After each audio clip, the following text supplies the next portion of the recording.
खुदावन के अजीम नाम में आप सबकी सलामती हो। आज हम ईमान के ताल्लुक से कुछ सीखेंगे। एक हवाला पढ़ेंगे इब्रानियों उसका 11 चैप्टर और उसकी फर्स्ट वर्स मैं आपके सामने पढ़ूंगी।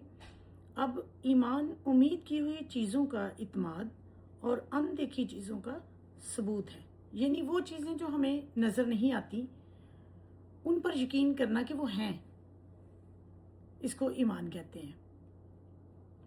तो एक छोटी सी एग्जाम्पल मैं आपके सामने रखूंगी। मेरे अजीजों, ईमान जो है एक मकनातीस की हैसियत रखता है। जैसे मकनातीस लोहे को अपनी तरफ खींच लेता है, इसी तरह ईमान से हम खुदा की हजूरी से सब कुछ ले सकते हैं, खींच सकते हैं खुदा की हजूरी से। बाइबल में हमें एक एग्जाम्पल मिलती है एक औरत की कि वो 12 बरस से उसको खून बहने की बीमारी थी और उसने ऐसा ईमान रखा खुदावन पर और उसने कहा कि मैं यीशु मसीह के पल्ले ही को छू लूंगी तो शिफा पा जाऊंगी। तो ऐसा ही हुआ और जब उसने यीशु मसीह का पल्ला छुआ तो यीशु मसीह ने कहा कि मुझसे कुव्वत निकली है। हालांकि उसने खुदा से बात नहीं की, ना खुदा से उसने दुआ करने को कहा है, लेकिन उसने पल्ला ही छू लिया चुपके से और यीशु मसीह रुक गए और यीशु मसीह ने कहा कि मुझे किसी ने छुआ है। तो शागिर्द कहने लगे कि सारी भीड़ जो है वो तेरे पे गिरी पड़ती है और तू कह रहा है कि मुझे किसी ने छुआ है। लेकिन यीशु मसीह ने कहा कि मुझे किसी ने ईमान से छुआ है। हालांकि मेरे अजीजों, यीशु मसीह से उसने बात नहीं की, लेकिन उसने ईमान से अपनी शिफा को ले लिया।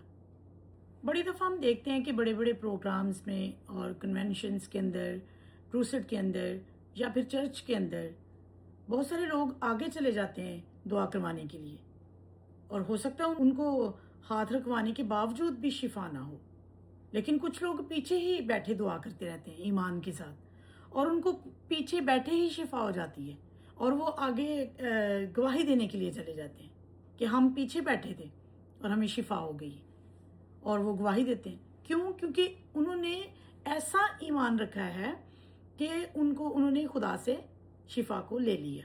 तो ईमान जो है वो अनदेखी चीज़ों का, हमने पढ़ा कि ईमान जो है वो अनदेखी चीज़ों का सबूत है, यानी हमें नजर नहीं आती लेकिन हमने यकीन करना है, पूरे ईमान के साथ यकीन करना है उस बात का कि हमें मिल गई है ये चीज़ या मिल जाएगी।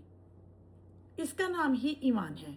तो मेरे अजीजों, जिस तरह मैंने बताया कि कुछ लोग आगे जाके भी शिफा नहीं पा सकते और कुछ पीछे बैठे शिफा पा जाते हैं, तो मेरे अजीजों इससे साफ पता चलता है कि ईमान जो है वो काम करता है। चाहे हम पीछे हों, चाहे हम किसी जगह पे भी हों, जब हम ईमान से खुदा से कुछ मांगते हैं, हम बड़ी दफ़ा अपने घर बैठे भी शिफा को हासिल कर सकते हैं। हम किसी भी मसले के लिए, किसी भी बात के लिए, किसी भी चीज़ के लिए अपने घर बैठे भी दुआ अगर करें ईमान से तो वो हो सकता है काम। तो बात ईमान की है। यीशु मसीह ने बड़े लोगों को कहा कि जा, तेरे ईमान ने तुझे अच्छा किया। तो इसी तरह आज भी हम देखते हैं कि बहुत सारे लोग पीछे बैठे ही शिफा पा लेते हैं। तो ईमान जो है वो काम करता है एक मकनातीस की तरह। ईमान में ये क्वालिटी है कि जब हम खुदा पर पुख्ता ईमान रखते हैं तो हम खुदा से जो चाहे खुदा से हासिल कर सकते हैं। सो खुदावन इस कलाम के वसीला से आप सबको बरकत दे। आमीन। God bless you all.